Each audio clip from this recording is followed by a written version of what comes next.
Hello, aspiring virtual assistant at kumusta po kayo? And welcome po ulit sa ating YouTube channel. Dito po sa ating mga free courses po na ibinibigay sa mga aspiring virtual assistant. Okay po, before po ako magbigay po sa inyo ng lesson po natin, which is the part 2 po ng ating lesson para sa mga aspiring virtual assistant, I just want to remind everyone po na ang ating course ay para sa mga aspiring virtual assistant, yung zero knowledge po talaga at wala pong experience as a virtual assistant. Okay? So, ang part 2 po natin is things you need as a virtual assistant po. So, sa video po na ito, ang topic po natin ay ang mga bagay na dapat nyo pong malaman. Unang-una po ang niche ninyo, kung paano nyo po i-identify, yung equipment po ninyo, at ang inyo pong mga kailangan na tools na matutunan para po maging isang virtual assistant. So, wag na po nating patagalin. Pasok na po natin ang ating lesson po for today at abangan nyo pa po ang part 3.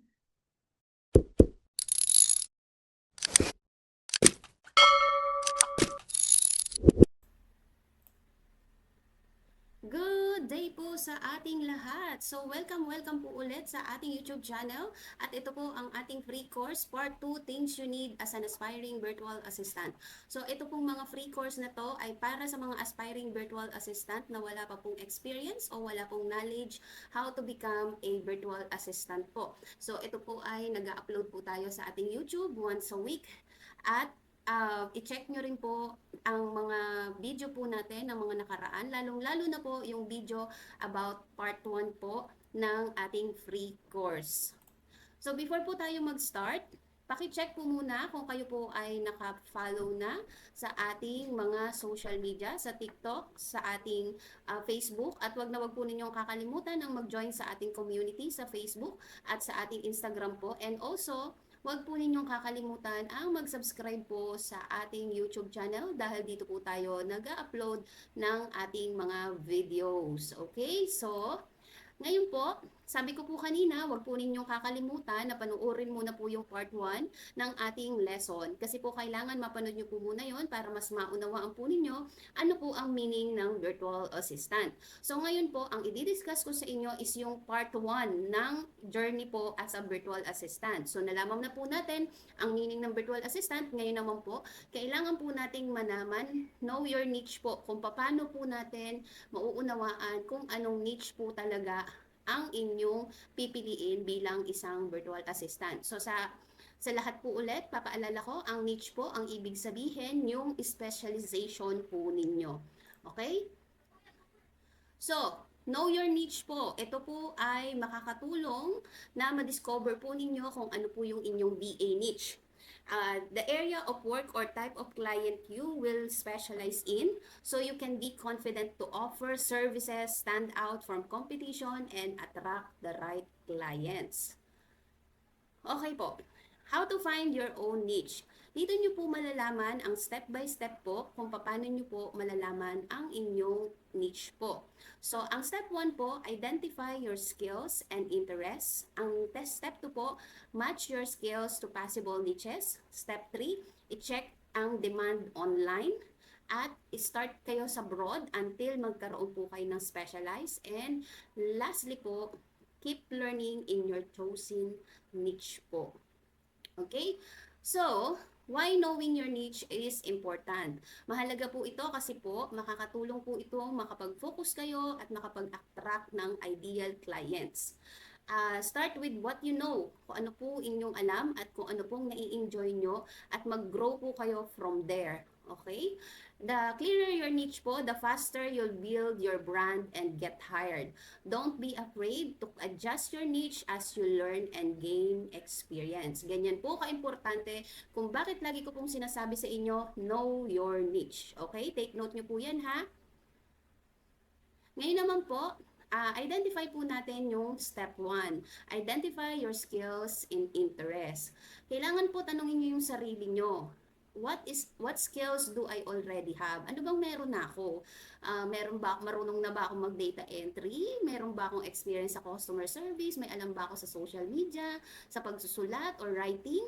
Tapos, what tasks do I enjoy doing? So, sa mga aspiring virtual assistant po natin, kung kayo po ay mahilig mag-design, mag-organize, or helping people, or solving problem. At ang pangatlong tanong naman po, para ma-identify ninyo ang skills, ang interest ninyo, what tools am I comfortable using? Kung nakapaggamit na po kayo ng Gmail, Trello, Excel, and Canva. Kung wala pa naman po kayong nagagamit sa mga yan, ayos lang naman po. So, kapag ka naman po, do I prefer working with people, data, or content? So, mas comfortable ba ako makipagtrabaho sa mga tao o sa data, or mas gusto kong nagko-content? So, ngayon naman po, ito ang aking tip sa inyo. Write everything down even if it seems small. Many simple skills are valuable online po. Yan po yung tatandaan po ninyo. Ngayon naman po, step 2, match your skills to possible niches. Once you list skills po, match them to the type of BA work. So, if you're like organizing po, ang BA work po na pwede sa inyo ay ang admin BA. If you like social media naman po, pwede po kayong maging social media BA. If you enjoy sales or property topics, real estate naman po. If you love online shops po, e-commerce BA. If you enjoy design, creative BA naman po kayo. If you techie naman po, pwede po kayong mag-aral ng automation BA or tech BA po. So, yung mga nabanggit ko po na yan, lahat po yan ay available po na mga hiring at the moment po. Okay? So, ngayon naman po, ang ating step 3, i-check po natin ang demand online. Paano po natin malalaman kung in demand po yung napili natin na niche? Unang-una po, pwede po kayong pumunta sa mga job site po. Online Jobs PH, Upwork.com, LinkedIn Jobs, Google, pwede nyo pong i-search. At pwede naman po kay ChatGPT para mas mabilis. Ang i-search nyo lang po, virtual assistant, tapos yung name ng niche na gusto nyo, and read po ninyo what clients are looking for. Ito po ay makakatulong sa inyo na ma-confirm if may demand po talaga sa chosen niche ninyo. Okay? So ngayon po ang ating step 4. Start broad, then specialize. You can start as a general VA po to learn different skills, then focus later. So, example po nito ha, kagaya ko po, nag-admin VA po muna ako noon, tapos na-realize ko, gusto ko palang mas magtrabaho sa mga data or mas gusto ko palang maggawa ng mga tasks na data ang aking ginagawa. Okay? So, ngayon po, ako po ay isang VA po, lead generation, nagbi-build po ako ng database ng mga client ko. At nang ma-expert ko na po yon yung pagli-lead gen, ngayon naman po, ang ginagawa ko ay nagso-social media ako. So, nag-upskill po ako from admin VA. It's okay to evolve po ha. Your niche will get clearer as you gain experience po. Yan po ang inyong tatandaan. Ang step 5 po naman natin, learning in your chosen niche. Once you decide na po na nakapag-decide na po kayo kung anong niche, start nyo na po ang learning tools and strategies related po sa niche na iyon. Manood po kayo ng mga free tutorial, mag-join po kayo sa mga online communities, kagaya po ng ating community ngayon sa Facebook. Tapos, pwede din po kayong mag-take ng courses. Okay? Remember po, your niche becomes your personal brand. Yan po tatandaan ninyo. Okay? Okay, para ma-identify po ninyo ang inyong niche, i-check nyo po yung description below. Meron po akong ginawa dyan ng mga series of question na pwede nyo pong gamitin para mas ma-identify po ninyo ang inyong niche. Pwede nyo pong gawin is kumuha po kayo ng notebook or kumuha po kayo ng another Google Doc para po ma-identify po ninyo ang inyong niche at mailagay po doon ang inyong mga kasagutan. Alright po? So ngayon naman po, virtual assistant equipment and workspace setup. Okay? Your equipment and workspace po na setup are tools and environment you use to perform your VA task po efficiently and professionally. A proper setup helps you stay productive and avoid stress and deliver high quality works to your clients. Okay po? So naintindihan po natin yun, no? So, importante po talaga na meron kayong equipment, at meron po kayong workspace po. Okay? So, ito po ang mga basic equipment requirements. Laptop po natin or desktop po, kailangan po at least i3 or i5 processor o kaya naman po Mac equivalent po. Okay, so sa mga nag-i-start pa lang po maging aspiring virtual assistant, pwede naman po kayong bumili muna ng mga tipong second hand na laptop or desktop po kaya. Pero maganda po talagang mag-invest ng equipment po. Kailangan po ang inyong laptop or desktop po ay may at least 8 gig RAM po, mouse, headset, at dapat po kapag kayo po ay nakapagsimula na at mangangailangan na po kayo ng additional monitor, pwede po kayong mag-additional monitor. Ngayon naman po, yung webcam, ito po ay kailangan sa mga naka-desktop. Pero pag naka-laptop po kayo, dahil po may webcam naman na po ang ating mga laptop nowadays, wag na po kayong bumili. Sa mga desktop lang po ang nangangailangan ng webcam. Okay, ang workspace naman po, ito ay napakahalaga po talaga, no? Kasi po, di ba, para po makapag-work kayo ng stress-free at saka mas maging efficient po kayo, kailangan po may workspace po kayo. Ang desk po or table with a comfortable height po, chair and then comfortable sitting in po. Tapos po, yung kailangan din po, meron po kayong right light po sa inyong working space. At ito po, kailangan nyo po ng internet connection. Mahalaga po kung kayo po ay magsisimula na pong maghanap ng trabaho at talaga po kayo ay gusto nyo matuto, mas maganda po na meron po kayong DSL or fiber line po sa inyong bahay.